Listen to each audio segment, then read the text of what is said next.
There's a coordinated global policy push for digital IDs as the new form of government-issued identification credentials. And they're essentially all based on your biometric data, which can be your fingerprints, your face. They very overtly state that CBDCs and digital IDs are meant to go together. And without digital IDs, the CBDC digital finance system cannot exist. They have to know who you are. And so they want to have your wallet tied to a digital ID and have that digital ID be mapped to your physical ID through the biometric data collection. One of the main reasons for this coordinated global push to develop digital IDs is because it's deemed essential to the entire Sustainable Development Agenda, which is the UN Sustainable Development Goals, or SDGs, also known as Agenda 2030.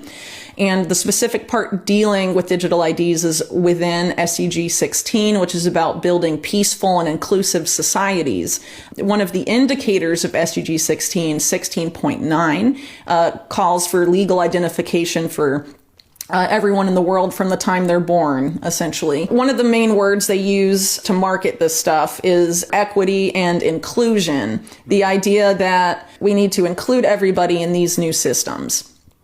But if you don't participate in digital ID, you won't have a legally recognized identity, you won't have rights, you won't be able to access services without it. So it's being framed as promoting inclusion, but the system itself is inherently exclusionary and has been used to track and surveil people, to link people to, essentially all their activities, what they say online in some of the countries that have rolled this out, and has been used to facilitate human rights abuses. So it's not exactly as inclusive as they like to claim. It's inclusive in the sense that we want everyone equally included in our new system that we're creating, our new control system, fundamentally. What happened with the vaccine passport was to link your identity to your travel, to the freedom of movement. And if you didn't have one, you were excluded from entering certain places. So that, again, highlights the idea of how these digital IDs are inherently exclusionary, because if you don't have one, then you're excluded from, moving where other people that have those privileges. And if you don't